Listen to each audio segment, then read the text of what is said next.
Good evening, everybody. Welcome to the SSPA meeting number 6 for the Mount Vernon Task Force, May 10th.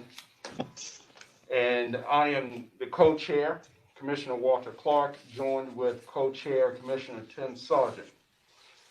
To conduct this meeting wholly electronically and effectuate both the emergency procedures authorized by FOIA and the emergency ordinance, the Mount Vernon District SSPA Task Force needs to make certain findings and determinations for the record. It is a bit cumbersome, so I ask you in advance for your patience. First, because each member of the task force is participating in this meeting from separate locations, we must verify that a quorum members participating and each member's voice is clear, audible, and at an appropriate volume for all other members. Accordingly, I am going to conduct a roll call and ask that each task force member participating in this meeting to state your name and location from which you are participating. I ask that each of you pay close attention to ensure that you can hear each of your colleagues. Following this roll call, we will vote to establish that every member can hear every other member. Commissioner Tim Sargent. Commissioner Sargent here at the Mount Vernon Supervisor's Office. Ms. Hillary Clausen. Hillary Clausen at my home on Mason Neck. Ms. Catherine Ward. I am here. I'm at my home on Gladstone Place. Ms. Gretchen Walsall. Get off mute, Gretchen. Oh, sorry. Are you on? I'm at my home on New Market Road. Ms. Polly Doherty. Hi, Walter. I'm in sunny Mesa, Arizona. All right. Welcome. That's a big district. Mr. Evan Kaufman. Ms. Queenie Cox. I'm here in Gum Springs, Virginia at my home. Ms. Ellen Young. I'm here at home in Bellevue. Mr. Hamid Munir. Mr. Lynn Costco. I'm here at my home in Montebello, and I really want to know if Holly's counting votes out there. I'll tell you, I don't dare go near the convention center. Ms. Tracy Wood.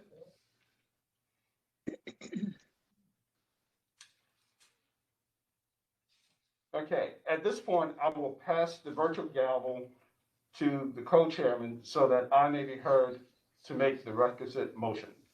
I move that each member's voice may be adequately heard by each other member of the Mount Vernon District SSPA Task Force. Do I hear a second? Okay. Ellen seconds. All in favor of the motion, say aye. Aye. Hi. Any opposed? Hearing none, the motion passes. Thank you. Second, having established that each member's voice may be heard by every other member, we must next establish the nature of the emergency that compels this emergency procedure. The fact that we are meeting electronically and what type of electronic communication is being used and how we have arranged for the public access to this meeting. Therefore, I move that the state of emergency caused by COVID-19 pandemic makes it unsafe for the task force to physically assemble and unsafe for the public to physically attend any such meeting, and that such FOIA usual procedures which require the physical assembly of the task force and the physical presence of the public cannot be implemented safely or practically. I further move that the task force may conduct this meeting electronically through the dedicated video and audio conferencing line, and that the public may access this meeting by registering through the meeting link on the Task a Plan Amendment page on the SSPA webpage at www.fairfaxcounty.gov/planning-development/SSPA/south/plan-amendment, or by calling 1-844-621-3956 TTY 711 and entering access code 173-479-5357. It is so moved. All in favor of the motion, say aye. I'm sorry, do I hear a second? Second, this is Gretchen. Gretchen seconds. All in favor of the motion, say aye. Aye. Aye. Any opposed? Hearing none, the motion passes. Finally, it is next required that all of the matters addressed in today's agenda must address the emergency itself and necessary for the continuity of Fairfax County government, and or statutorily required or necessary to continue the operation and the discharge of the Mount Vernon District SSPA task force's lawful purposes, duties, and responsibilities. It is so moved. All in favor, do I hear a second for the motion? Second. By Catherine. All right. All in favor of the motion, say aye. Aye. Aye. Any opposed? Hearing none, the motion passes. All right. Thank you, Mr. Co-Chair. So moving to our agenda, and just before we get to the agenda regarding our public hearing tonight, and this is an open public hearing, are there any written comments that we received in advance, or anyone on the line that wishes to speak from the public in advance that we need to know about? So this is Graham with Department of Planning and Development. We have not received any written comments to our knowledge. If you are on the attendee list, you can let us know that you'd like to speak by raising your hand. Otherwise, you can drop something in the chat indicating that you'd like to speak. So we did just get a chat from Matt Gerhardt with the Northern Virginia Conservation Trust, and he says that he's available to answer any questions. But we do have two other callers. If you'd like to participate in this task force meeting, you can. What you'll want to do is hit *3 on your dial pad, and that'll let us know that you'd like to speak, so we can call on you that way. Okay, thank you, Graham. I have a question, please. Since Yes, we ma'am. do have, are we entitled to know who the participants are that are not on the task force? They're just two folks that dialed in, but we have no idea who they are or where they're from, or if they even live in Virginia. Are we entitled to know that? If they'd like to indicate who they are, they can. I don't think we have a rule or anything about that. I unmuted all of the attendees, so you may speak. Just by asking the chairs if you can speak.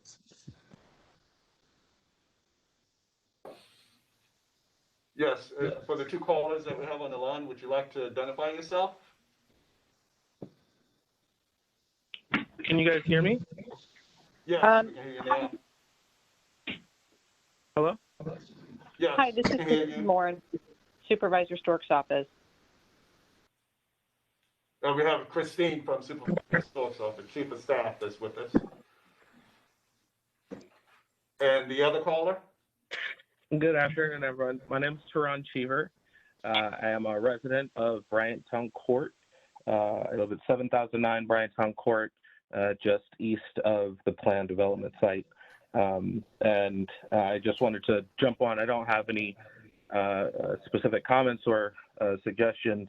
I just wanted to, I finally had the opportunity to go through and I've been following all of the meetings that you guys have hosted, and really appreciate the board and committee's efforts to pay close attention and make honest recommendations on how that can best serve the whole community and not just the recommended plan development. So I wanted to hop on and just take a pay close attention to what the final decision is going to be. I've been talking with a lot of the neighbors and bringing them all up to speed on all of the work that you all have done so far. So I look forward to hearing the meeting. All right. Thanks for having me. Yes, thank you, and welcome. Glad to have you on, sir. Thank you very much for joining us tonight. And so, moving along on the agenda, we have the one item that the task force is charged with a recommendation and voting on the board's authorization for 2806 Hopkins Lane plan amendment.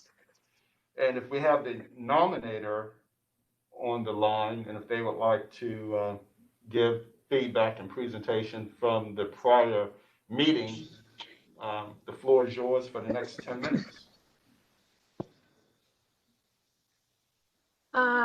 Thank you, Planning Commissioner Clark. I appreciate the opportunity to say a few words.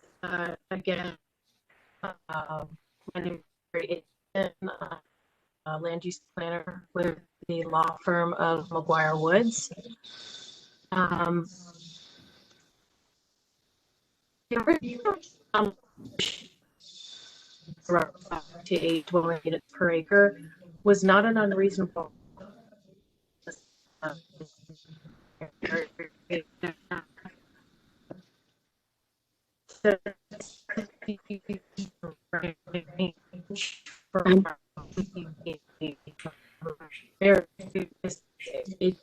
Sherry, this is Commissioner Sargent. I'm sorry to interrupt.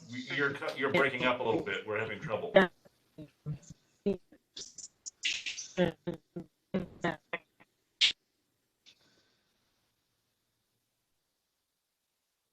Sherry, you can hear us, but we can't hear you very well. We're getting a lot of choppiness. One way you might be able to solve it is by turning off your webcam.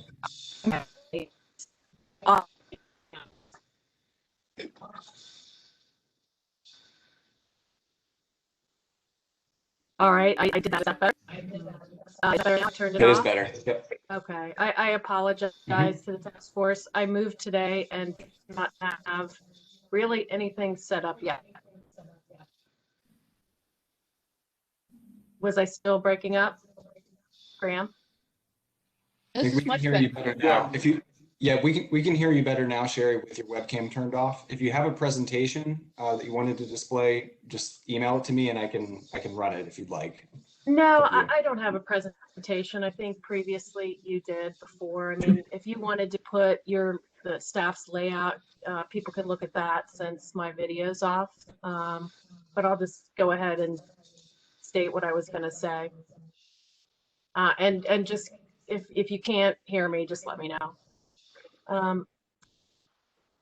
The original, I'll just start over, but the original nomination to increase the density to 5 to 8 dwelling units per acre was not an unreasonable request given the surrounding area. Densities range from R2 to PDH 20, and staff conducted a very thorough review of the impacts of what a potential comprehensive plan change, what could occur.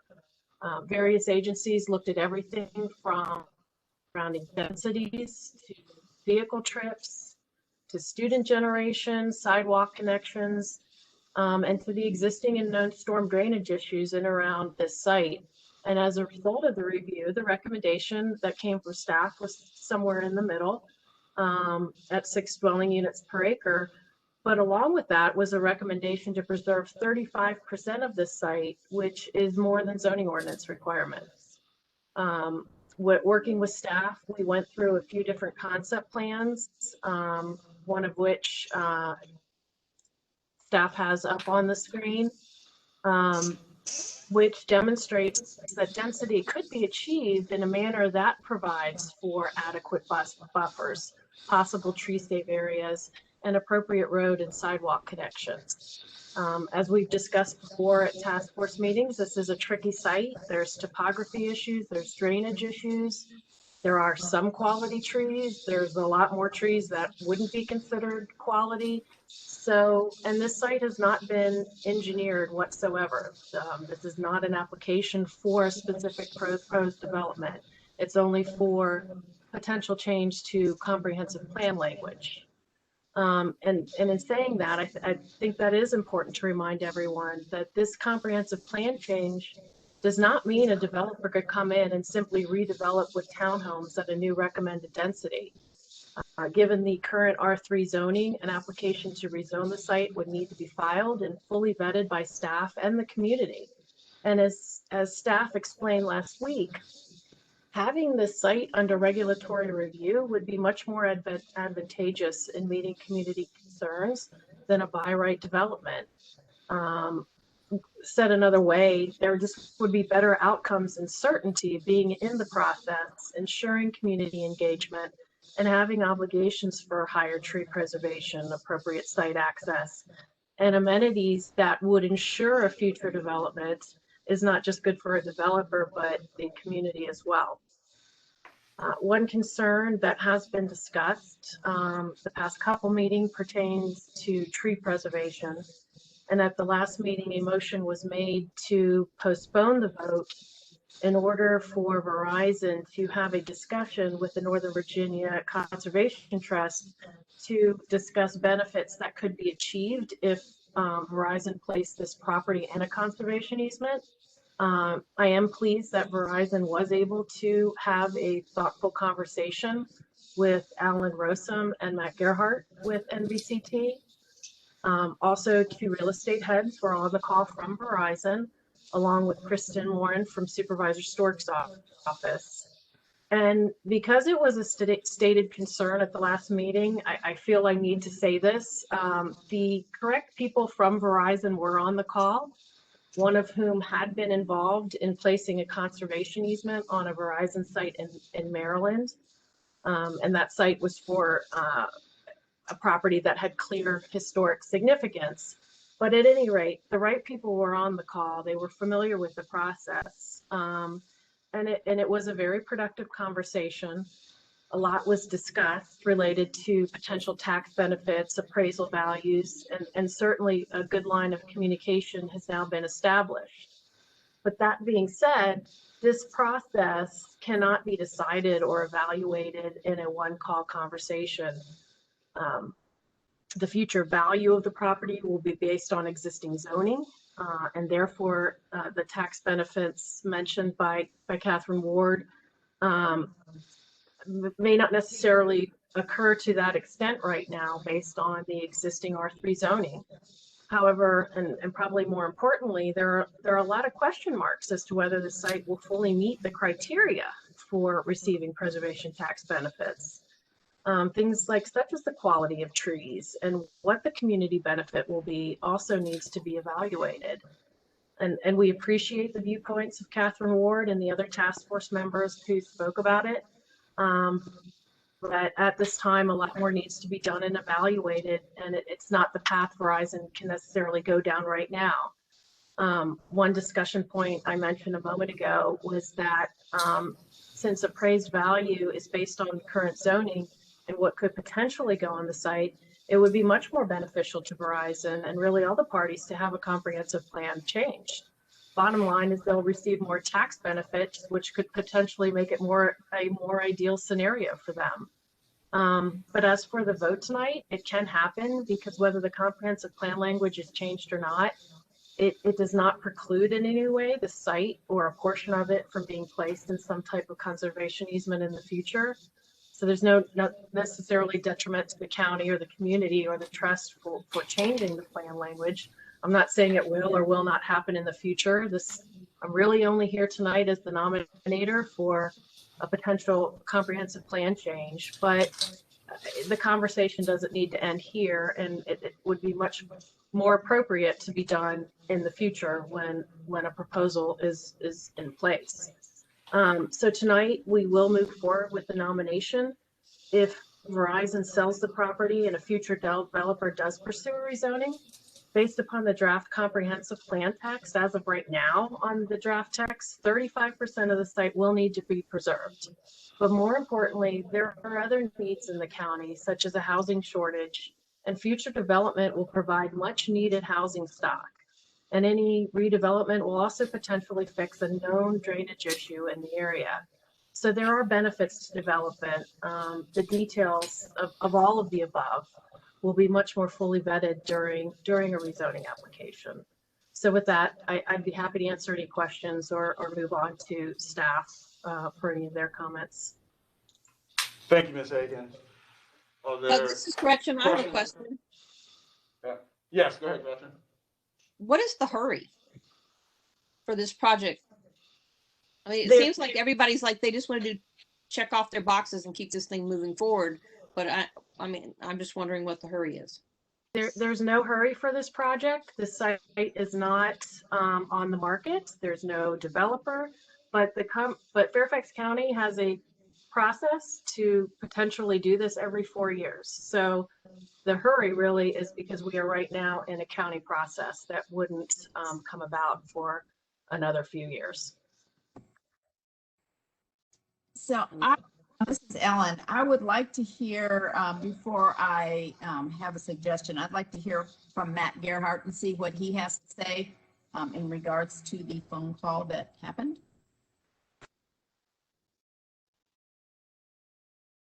Hi, this is Matt. I'm happy to answer any questions. We did have the call. I think Sherry did a good job of summarizing what we were able to discuss and kind of where we were able to get to. You know, we expressed our interest in the property as a likely, you know, as having value for conservation. I think we feel that is something the trust would support. We do have a process through which we vet projects, and we would actually still be going through that process. We have not, you know, done that to date to determine that, but we were open to that piece of the conversation. We did a lot of explanation about what the various tax benefits are and how they relate to private parties versus a corporate entity such as Verizon. And there are some question marks there that I agree take some more investigation to really nail down how it might work for Verizon. And I think we left it in a good place, a typical place of sort of, you know, we want to keep talking, but you can't make these things happen in a week, which is, I know, kind of the time frame people were operating under. So we took it as a good faith introduction to the conversation. Okay, well, I am just wondering, I agree with Sherry, absolutely. One phone call is not going to come to any agreement and solve any problems. I am thinking, why isn't this being moved into the regular track and out of the expedited track? And that would give the parties more time to do their due diligence and have further conversations. There's no, you know, as Sherry said, it's not on the market. There is no rush, and I don't see a reason for having, you know, a decision tonight. That is my 2 cents.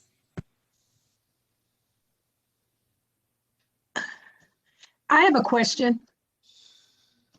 Yes, Queen.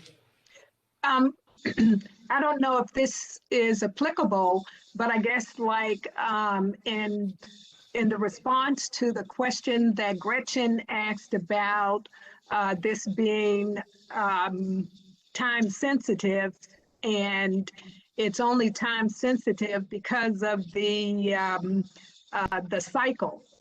And so since the cycle is like every 4 years, my question is, would this be a candidate for an out-of-turn plan amendment? Yeah, thank you. Graham again with DPD. I'm happy to answer that question and also to provide some response to Gretchen's question.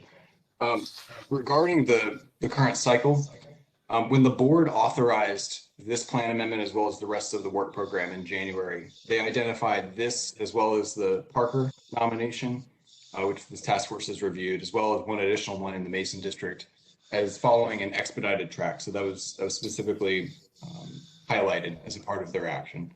The expedited track has a 6-month review cycle from when the work program is implemented to when the board expects it to return to them for action. So that's 6 months for the total review. So that's a long-winded way of saying that the board has set the schedule that we're currently following. So that's why it's put forward. With regards to your your question, Queenie, as a out of turn amendment. It's up to the board in terms of the amendments that they want to authorize. The thing that I would mention, though, I think Sherry mentioned this, but I'll restate it. A conservation easement or a conservation of the property in some form or fashion is something that can happen with the existing zoning and the existing comprehensive plan recommendation. So the question that has been raised in the past 2 or 3 meetings as we've been reviewing this can happen outside of the plan amendment cycle. It's not something that requires a comprehensive plan amendment.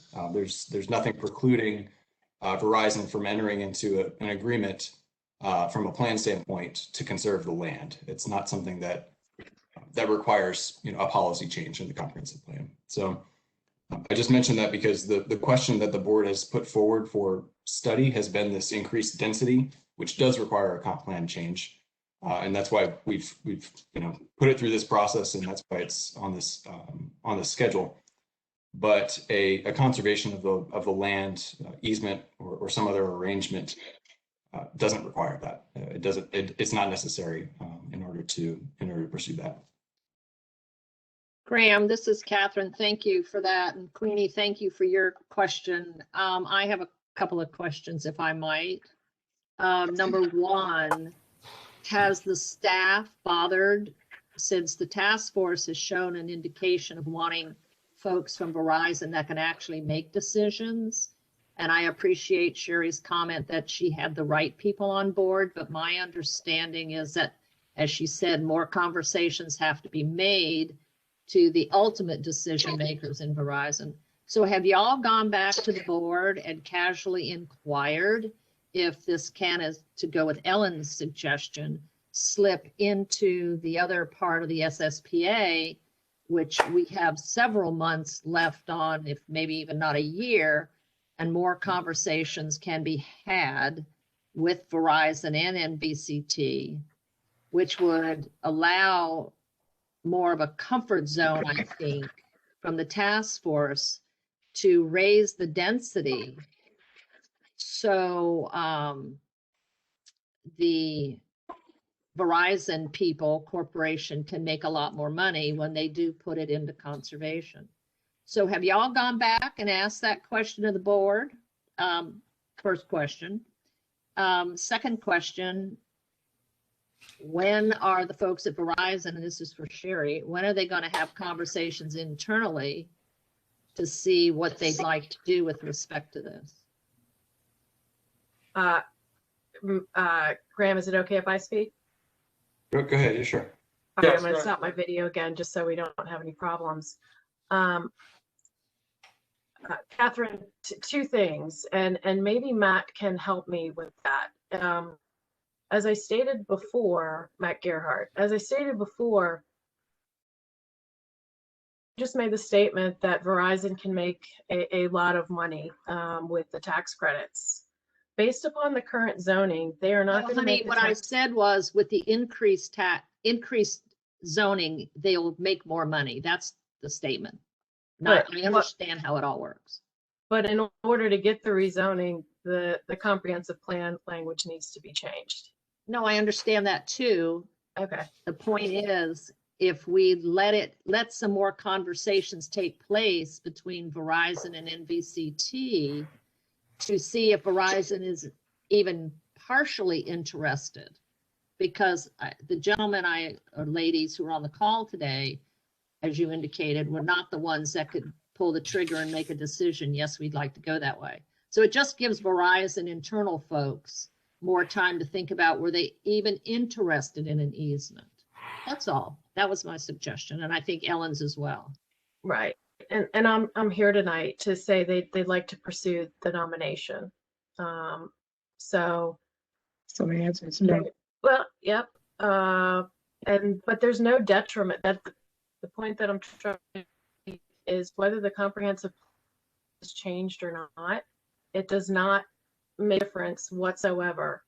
It won't prevent a conservation trust in the future. It won't require a conservation trust in the future. It has no bearing on the conservation trust. If anything, it makes it more ideal for Verizon to consider it because they will get more tax benefits and more tax credits if the appraised value goes up a little bit. And Gerhard is definitely the expert on the call who can explain that better. Yeah, I'm not sure exactly what question in terms of, it is true that the appraisals are based on the sort of the current legally permissible uses of the land at the time that the easement is donated or purchased. And so that base zoning, the actual zoning in effect is what determines the valuation of the easement. And you all are part of the process of determining whether or not that value is affected by this process. It's really up to the appraiser to figure out in what ways exactly has it changed.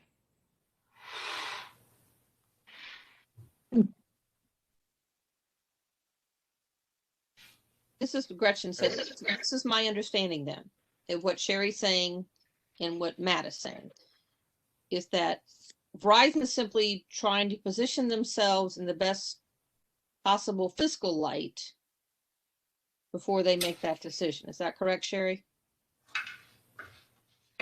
That would be a fair statement. But to go along with that, and what's not being talked about is the other advantages. Can you hear me okay? Because I see buffering. Yeah. Okay. Yeah. Yes, we can. All right. There are other advantages to developing the site. We could place better trees in that area. We're still preserving an area. We potentially are fixing a known drainage issue that's a problem for the community right now. So yes, could there be trees right now with the comprehensive plan language? 35%, which is above zoning ordinance regulations, would be required. And then when you're in the process, there's potential for getting other achievements at the property. So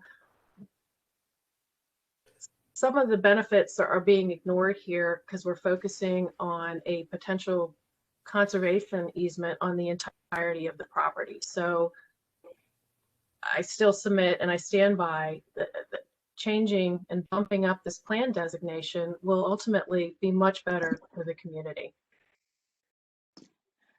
This is Queenie. I don't think that the comments that are being made is to ignore the benefits. I think the comments that are being made are based on individuals who are actually residents in the Mount Vernon district, and they have experienced various developments, low density, high density, and development that they probably did not want in their community. So I think that most of the comments are coming from folks who actually live in the community. And one of the things that's been ignored, that has not been really discussed, that concerns me, is access in and out of the development. Because if they're using Popkins Lane, that's an awful lot of traffic that's going to impact what I would refer to as the seasoned residents with the new residents coming in. And they're going to be adversely impacted by the additional traffic that's going to be coming in and out using Popkins Lane. And that really has not been addressed as far as I'm concerned. And I'm looking at, if I was to live there and I've got this high density coming in, and now I can't even get out of my driveway, or I can't even reach Richmond Highway because I'm 10 cars deep before I can get to the light.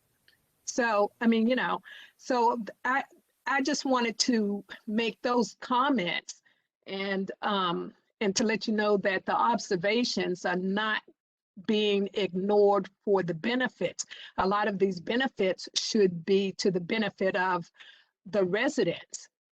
the people who are going to live there and the people who are currently living there. That's all. I think that's very you. fair, Queenie, and Graham. I don't know if you want to just tackle the transportation question she had and the site access. Yeah, Queenie, one thing that I wanted to mention, and this might segue it into the staff recommendation that we had discussed last week.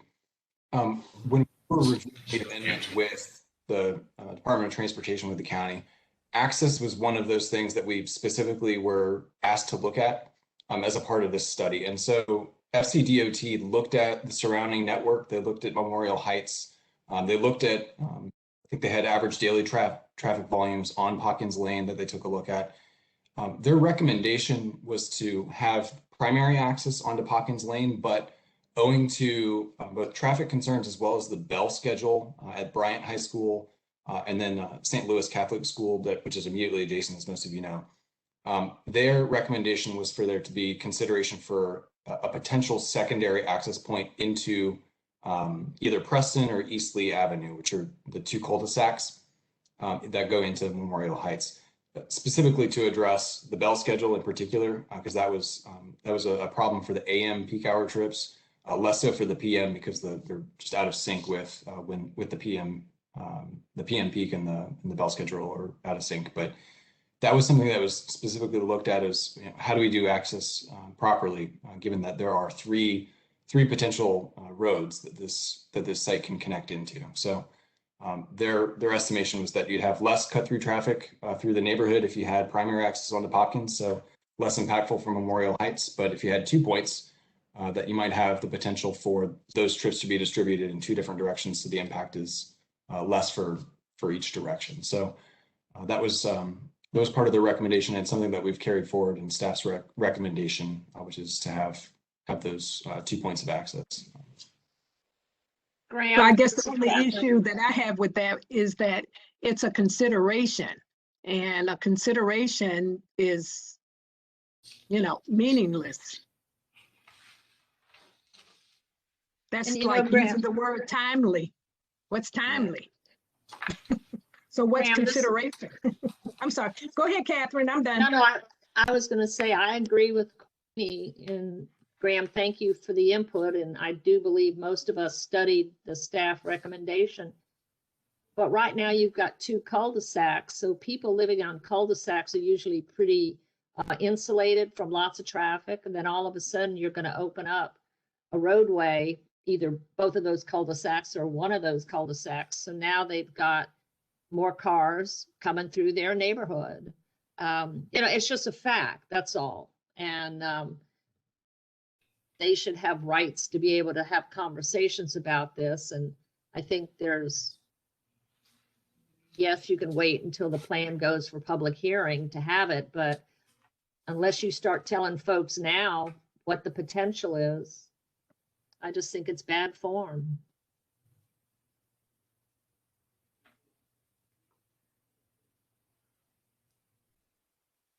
So, I mean, the task force in their discussions can come up with a different plan recommendation. This is what we had based on FCDOT's analysis and what they thought would be an acceptable access strategy for this site, given the level of review that we're doing right now, which is the comp plan. So I pulled up the staff recommended plan text here for those that are on the call that haven't seen it in a while. But this last sentence in particular is what we have, which is primary access should be provided from Hopkins Lane with potential secondary access to Preston Avenue or East Lee Avenue. So that potential is just to ensure that we have the ability to look at this once it's an engineered development, should it come to that.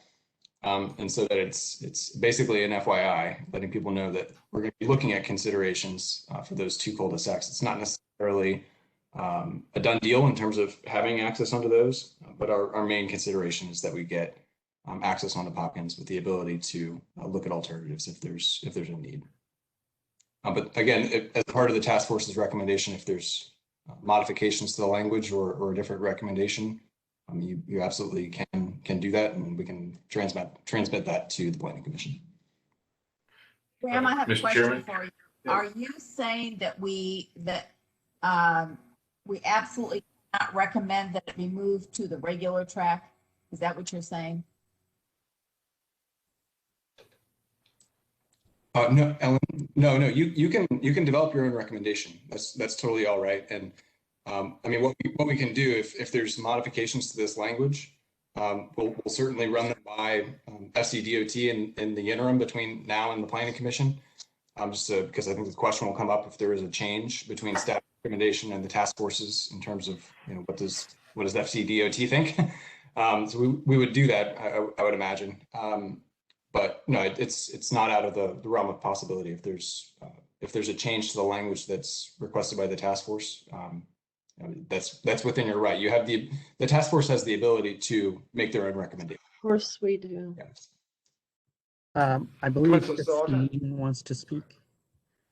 Yeah. I'll unmute her. Oops. Okay.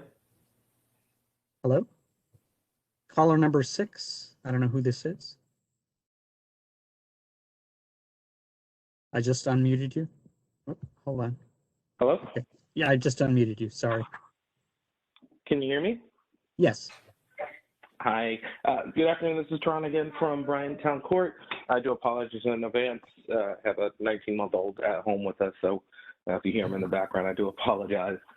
I just wanted to raise and share for Graham and staff's recommendation. I don't know if this is the best time for it. I know you all are working on a deadline to get this recommendation into the comprehensive plan. But going back to the concerns that I really appreciate Gretchen and Queenie raising. As a resident, I've talked to quite a few of our neighbors and kept them up to date on all of the meetings that you all have had and the suggestions as of right now where the plan currently stands. And the main feedback that we hear in talking to my neighbors is, one, the traffic.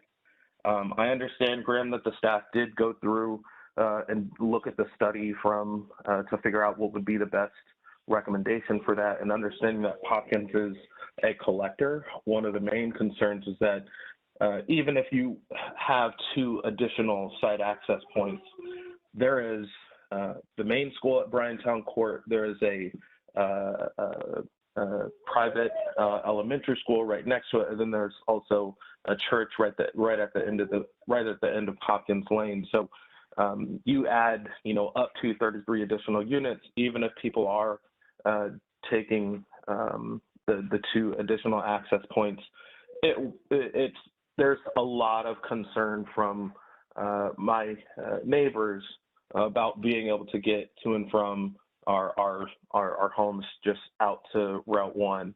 And it's already, you could be backed up from Hopkins Lanes at least, 50 feet just waiting for the light, which will turn before you even get up to it. So adding additional cars on there, it's certainly one of the main concerns that we have had. So if there is, from a neighbor standpoint, if there is something that staff can do to reinforce that recommendation, to make it a little more stringent, to move away from a recommendation to something that will ensure that we have the best possible outcome if that site does get developed, we would certainly, as residents, we would certainly appreciate it.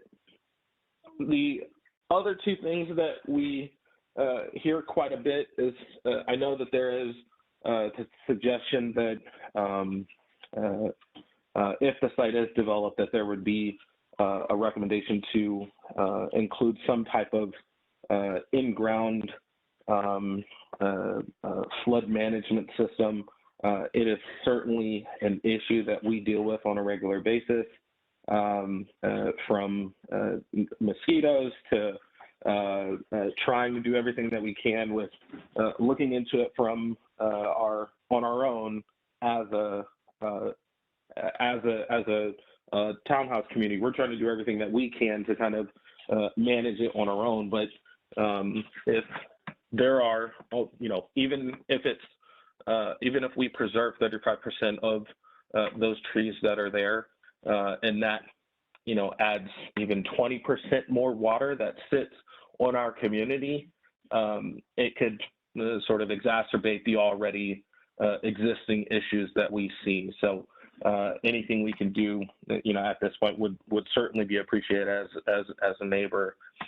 And then the last piece that we hear from our neighbors in discussing this, or at least raising it with each other, is that conservation piece. I understand and appreciate Sherry going to Verizon, doing everything that she can, and certainly Gretchen's recommendation. One of the things that I think you can't really put numbers to or quantify really is the ecosystem that we have. I think during one of the previous calls that you all had, it was identified that this tree zone area is one of the last remaining tree caps after the development of North Hill. One of the things that we really enjoy in this community is that access to nature here. I can go out on my back porch in the morning and look across my fence and be staring, you know, eye to eye with a deer and its family, foraging, getting some food. Just before I came in from outside playing with the little ones, we saw a groundhog running around. We see foxes, we see deer, we've seen raccoons, we see hawks. There's a full ecosystem of nature within this area, and getting rid of that, you know, last known or significantly reducing that last known or that last tree cap area across, you know, in proximity to Route 1. We understand if that, you know, happens. We understand the county is growing and we want to bring in new neighbors. So, but I just wanted to mention that if it does move forward, there will be an impact, even if we are able to preserve that 30% of trees that exist currently. So, thank you.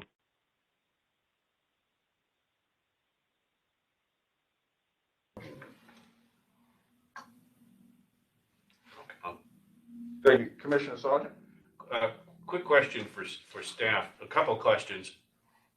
Under the current zoning at 3 to 4 dwelling units per acre, how many estimated dwelling units do you get, and how much tree save area do you get roughly from the? I can't remember. I know you've calculated it before. Yeah, I can look to pull up the slide. Or Aaron, if you have the slides from the previous meeting where we have the quantification of that, that'd be ideal. It goes into a question that Holly had asked in the chat, which is if we could review quickly the by right condition.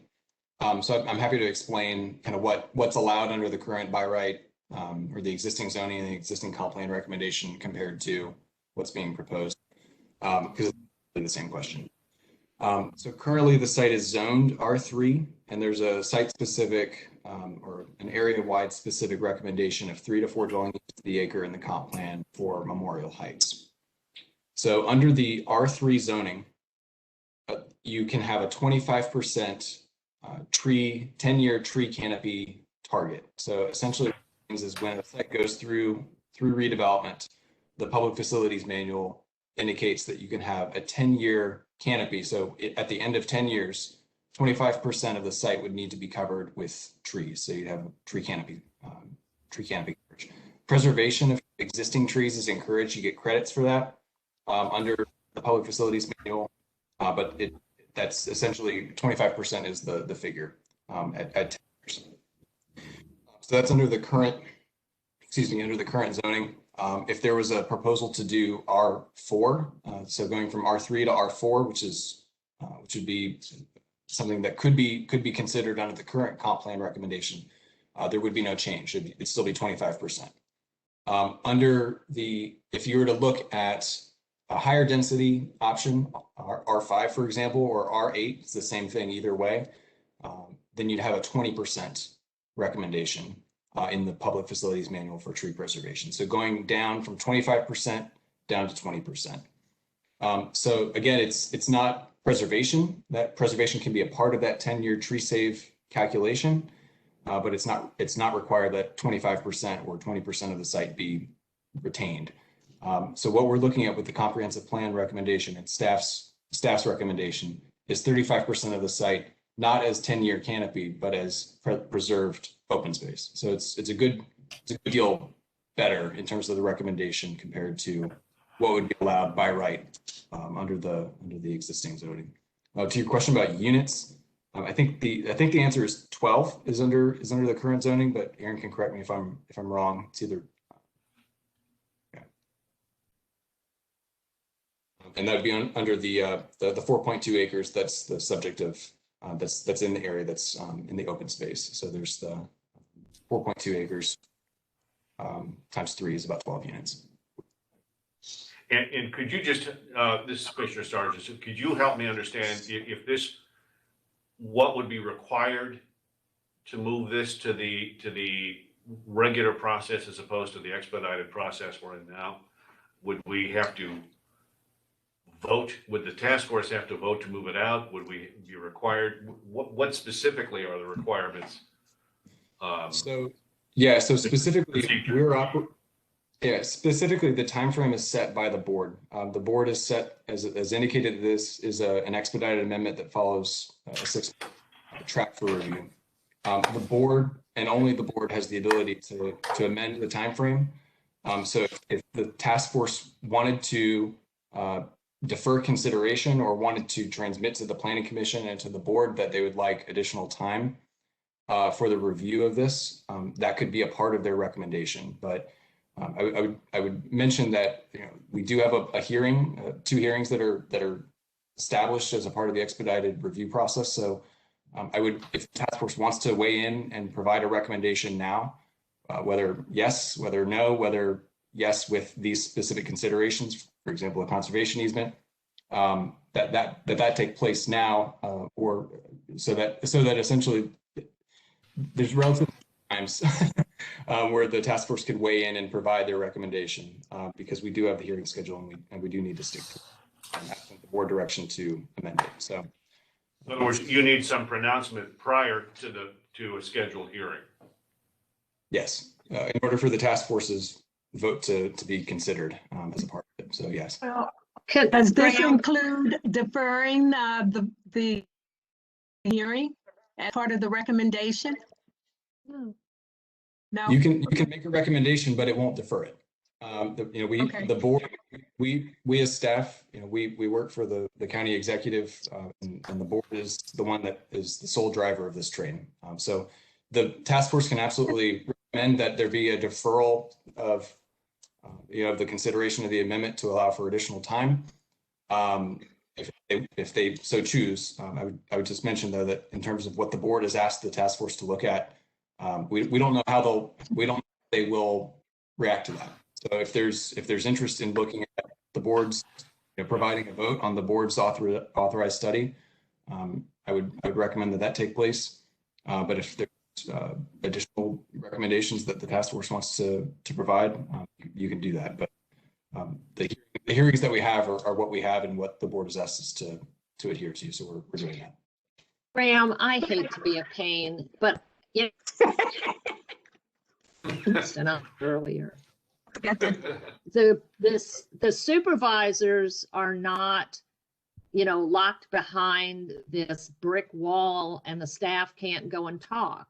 Has anybody bothered from your organization to go up to Barbara Byron, go over to the county executive and send a note up to the chairman to say, look, we have this issue. We'd like to the task force would like to see it moved into the regular schedule. It's not killing it by any stretch of the human imagination.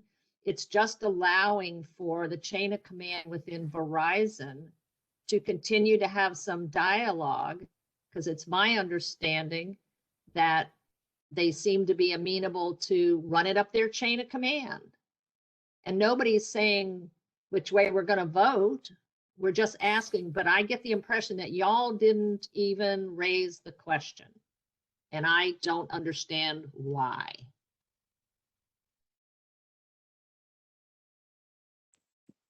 So if I can, Christine Morin is on the call, and I'd like to hear from her. And there's a reason for that. And we've had discussions about the schedule. We are under the impression that we need to continue with the schedule that the board has for us. So Christine, do you want to add anything to this?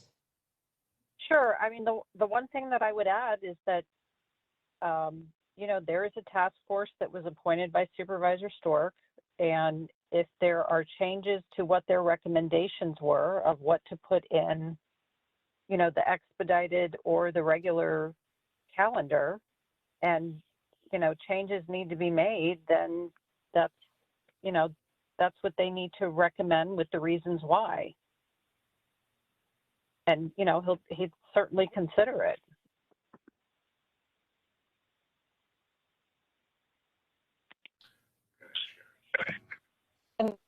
And this is Megan. I would agree with that, Christine, as well, that there's a path forward to recommend the deferral to the Planning Commission. And as Christine said, you know, to explain why. I think one thing to consider, though, is that, you know, if the Planning Commission doesn't opt to support that, or the board doesn't opt to support that, there's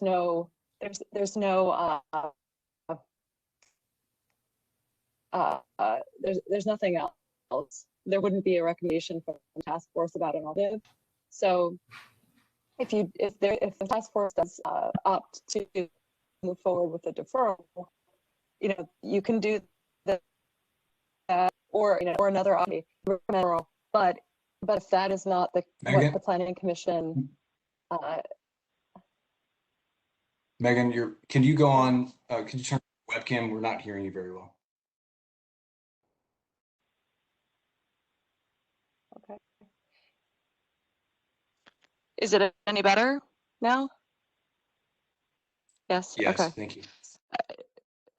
Well, just to plug to say that if the task force does recommend the deferral, and the Planning Commission and the board have a different approach, or a different, they want to take a different path, there is nothing that is providing alternative from the task force. So there may be, you know, one thing to consider would be to say that, you know, the task force is interested in a deferral, but if the deferral is not what the Planning Commission supports, then there could be an alternative level of density, or not supporting the recommendation. Could somebody explain to me why the board would think it was that all fired important, that it had to be stay in this rather than switch to the other? If I were on the board, I'd say, well, if that's what people want, and they've got something they're working on there, why not go for it? I don't understand what the argument is that they would have to say, no, this has to be done within the next week or two.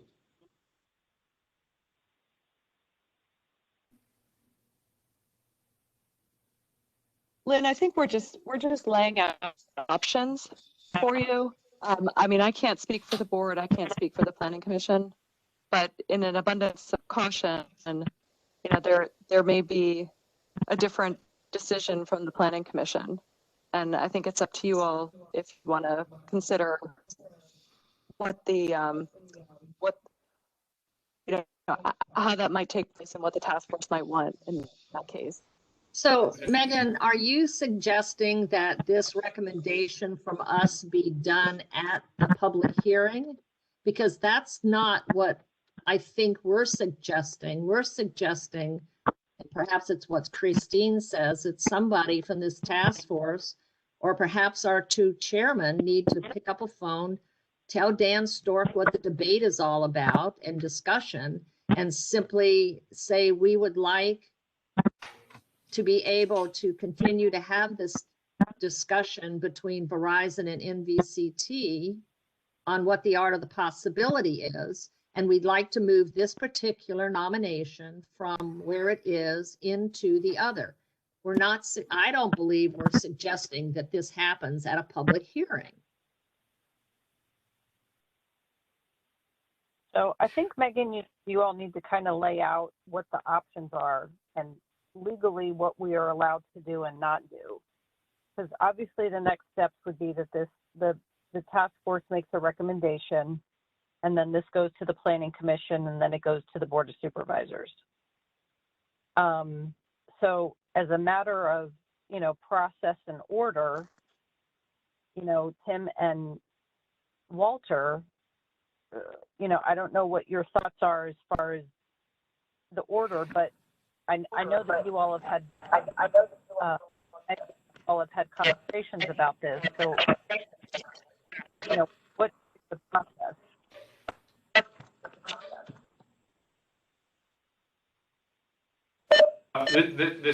This is Commissioner Sargent, if I may. I mean, let's clarify what happens if you don't go forward, and also further if you do go forward in the regular track.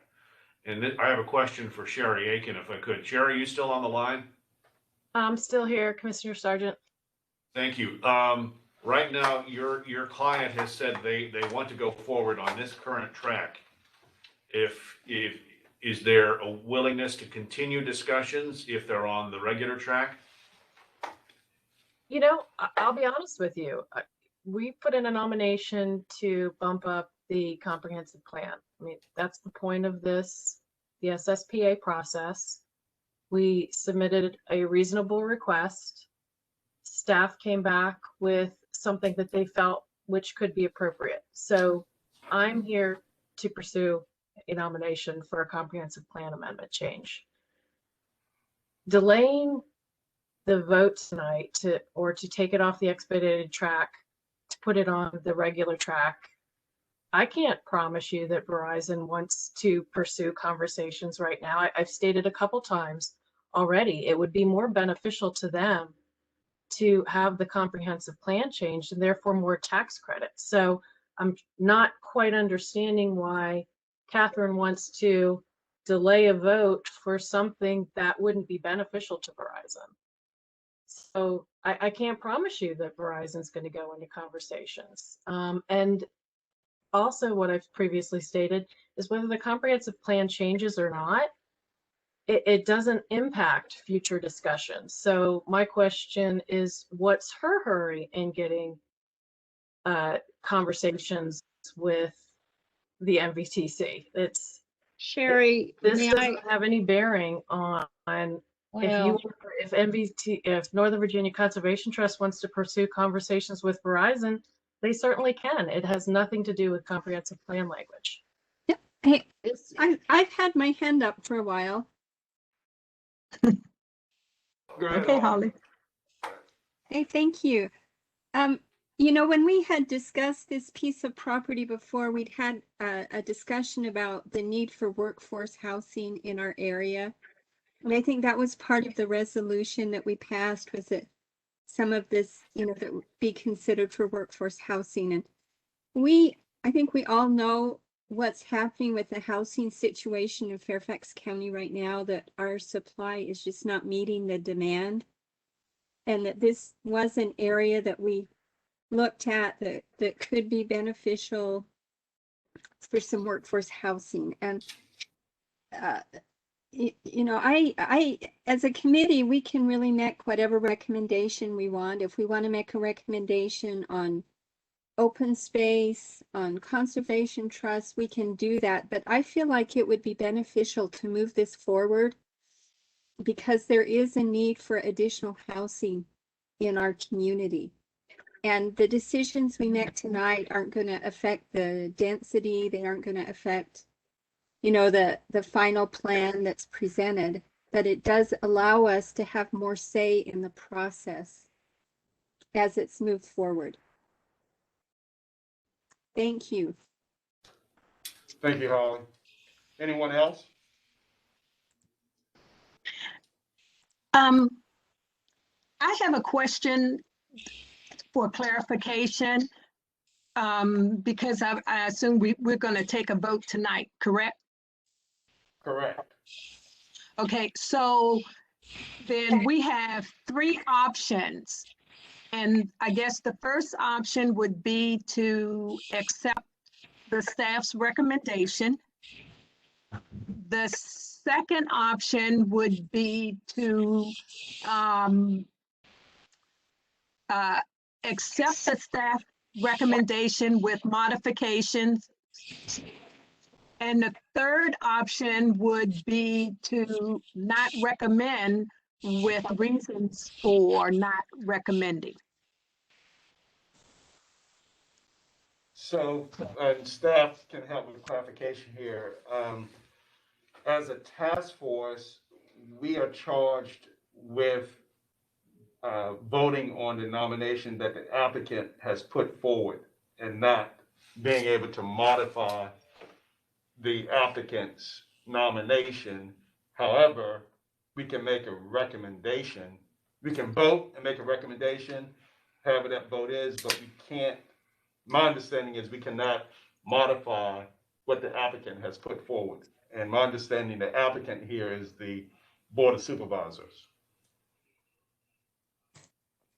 That's correct, Commissioner Clark. So yes, you can do.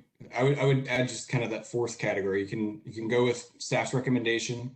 You can go with staff's recommendation with any number of modifications as you see fit. You can vote down the nomination and transmit, or vote down the plan amendment, excuse me, and transmit your rationale, your considerations for voting it down. You don't have to, but you can.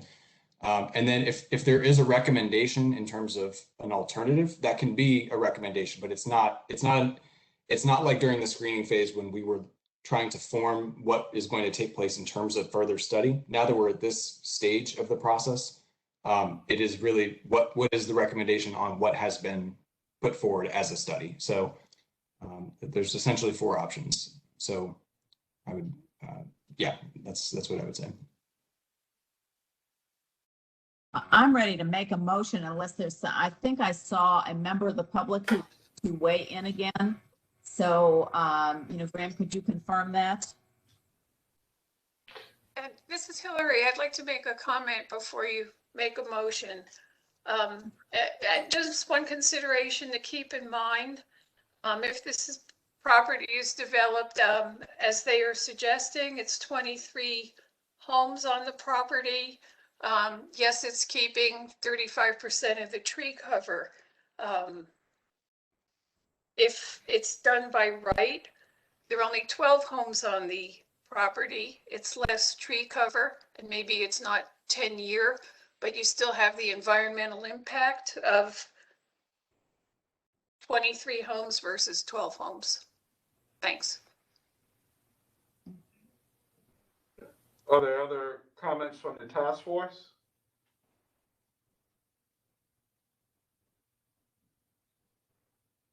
And hearing none from the task force, are there comments from the public? There is one caller who has this hand raised. It's the 708 area code number, calling user number 6. Aaron, could you unmute them?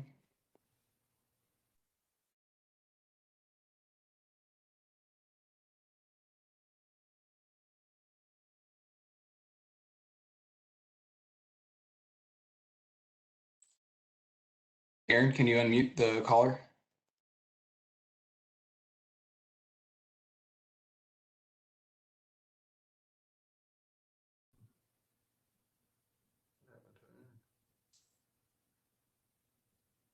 So Aaron, you got to pull up the attendee list. There you go. Hello? Go ahead. Can you hear me? Yes. Hi, yes. I appreciate the thoughtful conversation that the board and Sherry and everyone's having. I greatly appreciate it.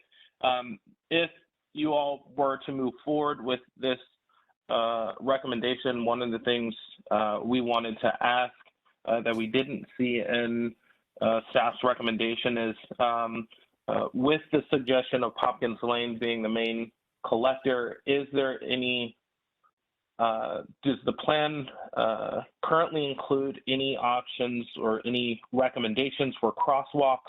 I know in the initial overview that was presented, it was identified that there were large stretches of that road where no crosswalks or no sidewalks are are available. Certainly one thing that I think would benefit the community, not only Bryantown Court, but the new development, is if it is recommended for whoever develops that I don't know that they would be the ones that put the crosswalks there, but you know, with the additional plans that are happening along Hopkins Lane to change that be something that the county considers. And then more specific for this site development is, does the plan have any recommendation for easement for the development between Bryantown Court and the new site? I know that there would be, you know, the potential conservation, but as a by right development, they could, you know, knock down all of the ones in between our property and their property and only save, you know, the 20 or 35% that's further off away from us, or, you know, properties are basically touching or bumping up against each other.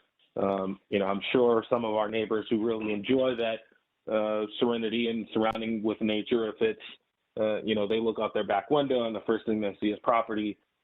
Is there any flexibility or opportunity for staff to recommend some type of easement between Bryantown Court and where they start to develop the new site?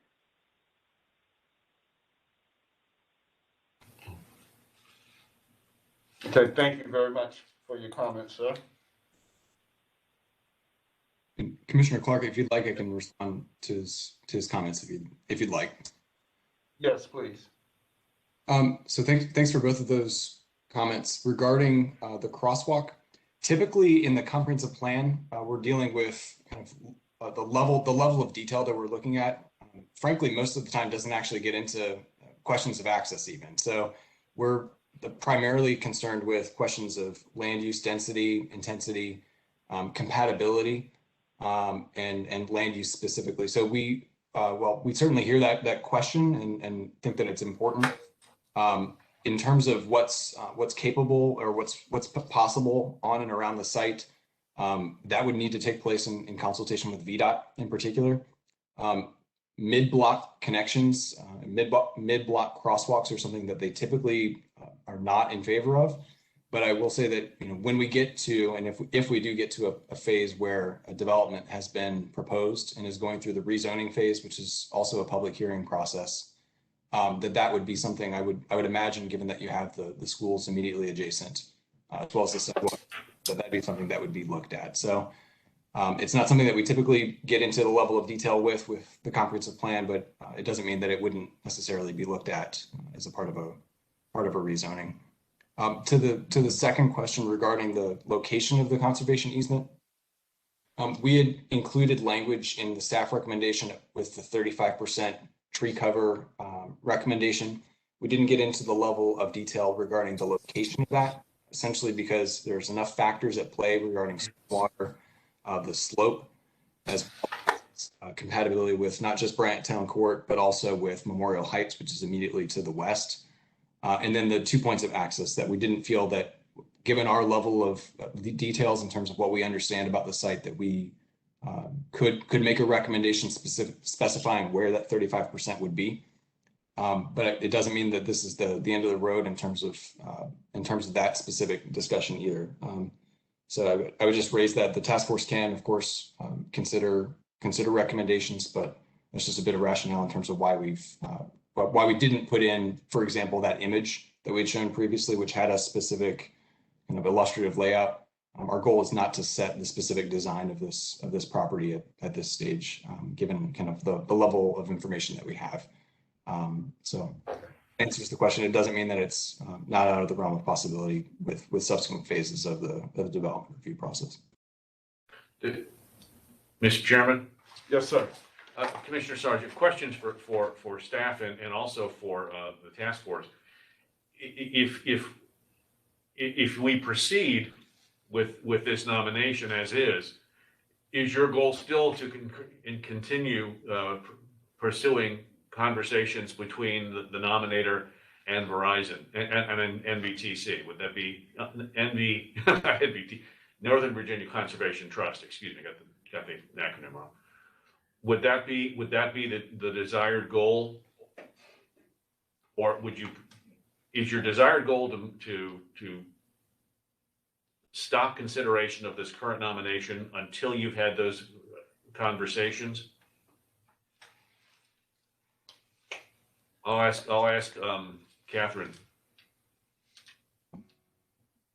Well, I think I can answer. That would be my recommendation that that was going to be my motion. I have no idea who will support it, that we recommend that this nomination not move forward, for Okay. tree conservation, environmental reasons, because I sense on the part of Verizon, just, it's our way or that's it, so. Okay. Is there? I'll support you. Okay. The nomination. If you want me to make the motion, I'll do that now. Sergeant. I would make a motion that we move this nomination forward so that it can have further consideration. There's nothing that prevents the conversations with the Conservation Trust from continuing if we accept the nomination. I thought Ellen made a motion. Yeah, I was, I'm going to make a motion, and if it fails, then Holly, you can make a motion, and, and that'll be that. So my motion is that this nomination not move forward due to serious considerations and concerns about loss of tree canopy and environmental concerns, and appropriate with neighboring communities. Ellen, would you amend it a little bit for the transportation, traffic impact? And for traffic impact, absolutely. So we have a motion on the floor. Is there a second? Second. Moved to second. We're ready for the vote. All in favor? Aye. Aye. Aye. Aye. Okay, I think we're gonna do a roll call. Roll call. So, as you know, Commissioner Sargent and myself, we're not voting. So, Ms. Hillary Clausen, Aye. Catherine Ward, Aye. Gretchen Walls, Aye. Holly Doherty, No.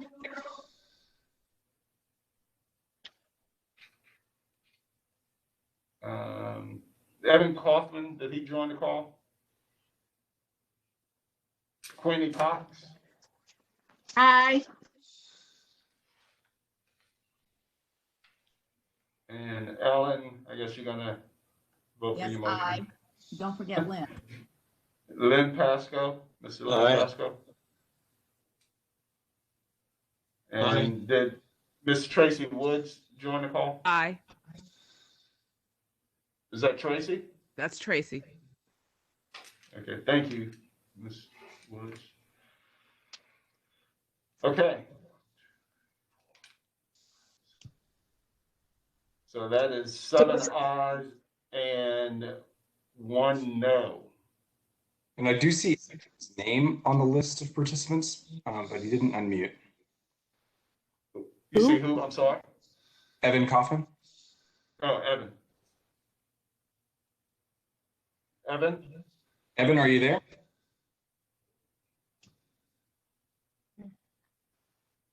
Yeah, dear Graham, I think he said last week he couldn't make it, or a week and a half ago. Okay. His name is there though, muted. Yeah.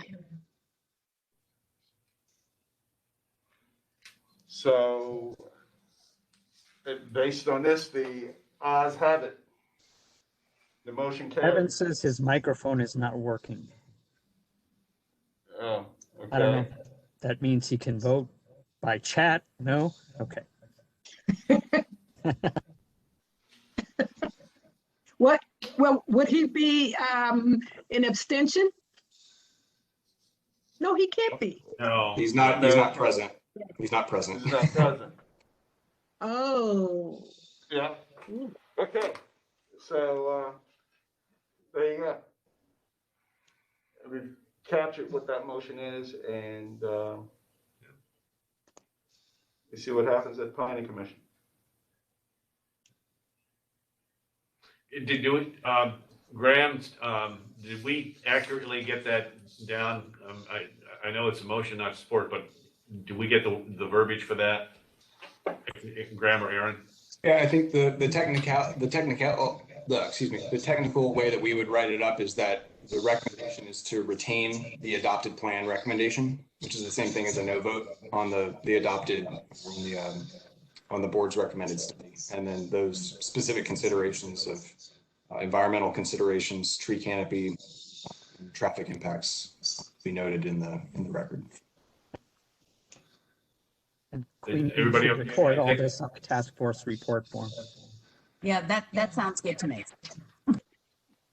Okay. It's all recorded. But we could, let me go back to the question of how do we get the planning commission to look at this question about whether or not it should go into regular discussions rather than the urgent ones. Well, will that be raised in the planning commission? Do we have to do something else to get it done in there since it was not a part of the motion? Yeah, so as of tonight, the expedited process is complete with this vote. Okay. And so now, my understanding, it goes to the planning commission, and then the planning commission will then vote. I would ask staff to help me with that. Can they, So, staff, yeah. can they make a separate recommendation? That's what I was going to say. If the task force is interested in transmitting something additional regarding the reason and what else they would like to see, then I would make that motion now, so that can be, a part of the record. It's clear. So Lynn, to your idea, if there's interest in saying that we're saying no for these reasons, but we'd like this to be put onto the standard track, for example, I would make that motion. Yes, I'd like to make that motion if I might. Is that we move to have this particular nomination moved back into the standard track. So continued discussions may be had with respect to, if it's appropriate, discussions between Verizon decision makers and MVCT for a conservation easement on the property. I will second that. Okay, it's been moved and seconded with the recommendation from Ms. Catherine Ward. All in favor? Aye. Aye. Aye. Aye. All opposed? Hearing none, motion carries. For the Walter, recommendation. this is Holly. I'm abstaining on that vote. You guys, okay, and one abstention. All right, thank you, Ms. Doherty. All right. Thank you, Catherine. So we have that covered. And if there's nothing else for the group tonight, as I understand it, our next action item is staff report will be published June 2nd, 2021. Planning Commission public hearing will be June 23rd, 2021. And Board of Supervisors public hearing is July 27, 2021. And ask the task force to stay tuned for future meeting dates for the standard process of the task force. So I ask that no one try to skip town, because we will be called back together. I would remind you all that I did send out Outlook calendar invites for the standard track meetings, so you should have those all on your calendars. Nah, well, you're gonna need to resend them because they were a long time ago. Please resend them. Yeah, and if you could resend a reminder, that would be very helpful for this group. And then I have another question. Who is going to testify for the task force, since you two gentlemen are going to be planning commissioners that night, whenever that night is? I've lost the bubble on that. So who is Just that actually night? going to testify? Pardon? Just that night? No, just kidding. Go ahead. For this particular blah. Yeah, so would you all like to decide now between yourselves? Or you, And what's the date again? I apologize. I lost the bubble there. June 23rd. June 23rd. Okay. Is that for planning? That's planning commission, June 23rd. And we may be meeting in person by then, not sure. Oh, God, no. It's July. Please don't say that. Okay, well, maybe it's July. That's why they but- won't let us leave town, because we have to meet in person. And we have to go to the government center. Oh, Of course. Well, maybe not. We may not start meeting back until July, but we're getting close. The end is near. Yeah, please not in June. Good grief. please. Don't you So, wanna see yeah, us- so how does that decision get made on who's going to testify on behalf of this group? They could recommend somebody. Yeah. Walter and you all can Tim, recommend- I would suggest that you ask for a volunteer like we have in past. Yeah, go ahead. But what do we've got, which nominations? I'm sorry, this has been dragging on for so long. What are we testifying on? 2550 You can be on- Huntington Avenue and 2806 Hopkins Lane. Okay, Yeah. just the two. Okay. Right. Yeah. I would like So to we have- suggest that Catherine does it myself. No. Okay. Da-da-da-da-da-da. No. So Catherine would do the 2806 Hopkins Lane. And then would we also have someone separately to do Huntington, or will we have Catherine to do both? I would suggest that you have your representative present your recommendations on both. Yeah. You need to do that. Yeah, makes sense. Are we Okay. stuck with it being people that are on the call now because, David Levine is not here? Yeah, There's David others did we it could last stick it time. to? Yeah, Oh, David that's did it true. last time. Remember? It was my understanding that we had to make this decision tonight, right? Yeah. That's right. Gee, why So don't? you why pick the doesn't ones who somebody don't make show up. Why doesn't somebody make a nomination? Well, I think Catherine is the person to do it, as being probably the most knowledgeable on all the various issues. Sorry, Catherine. Sorry, Oh, you Catherine, you're just- also very articulate when it comes to these things. Oh, please. So look like Catherine it is. Okay, but you gotta do them via Zoom. I don't want to drive out to the government center ever again at night. Because I'm sure this will be the very last one that gets heard that night, and I'll be there till midnight. Well, that's a question for the June 23rd meeting, can they still do Zoom calls for that one? Or WebEx or whatever you do? So the governor's current order runs through the 30th. 23rd, I don't know. I don't know if the planning commission is going to be in person or virtual. But the emergency order runs solely through the 30th right now. So if it doesn't get extended, for example, that would kick in afterwards. But it's not, the planning commission can establish their own criteria, and the board can too. So I don't know. I don't know what's going to happen at this point. Okay, And they're but still starting at 7:30, is that correct? Yes, correct. Okay. Well, I put it on my calendar, but I'm not gonna guarantee I'm in town. Catherine, from what I understand in the way that our notifications, that the planning commission is reviewing our notification letters, that testimony, electronic testimony is still being encouraged. Okay, well, just let me know. Just let me know. Thank you. Okay, thank you, Catherine. You're very welcome. We appreciate you volunteering. There's some strong lobbying there, you know that's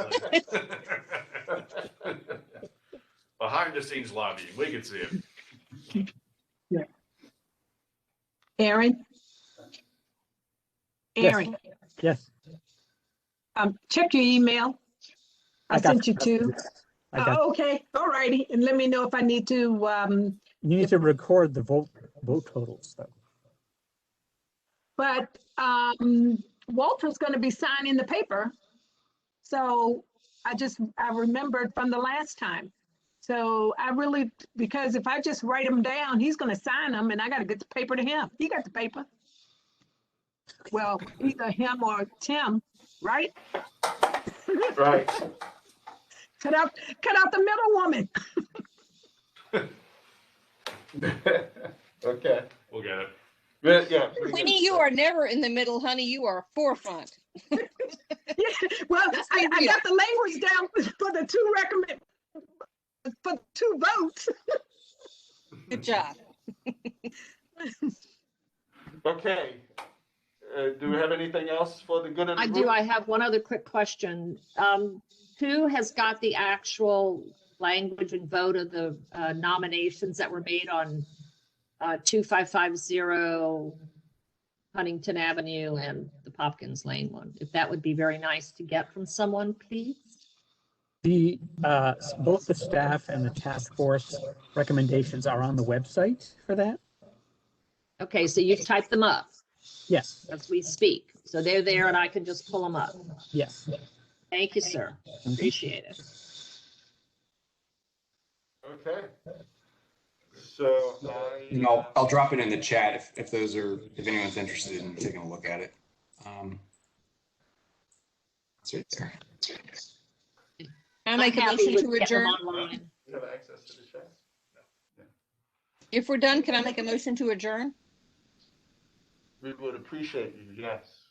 I'm making the motion to adjourn. I'll second it. Second. Is there a second? All in favor? Aye. The no's don't count. Moving on. Until the next time, be safe, everyone. Thank you. Take care. Bye. Bye-bye. Good night. Thank you. Aye. How do I get out of it? Oh, here we go. Leave.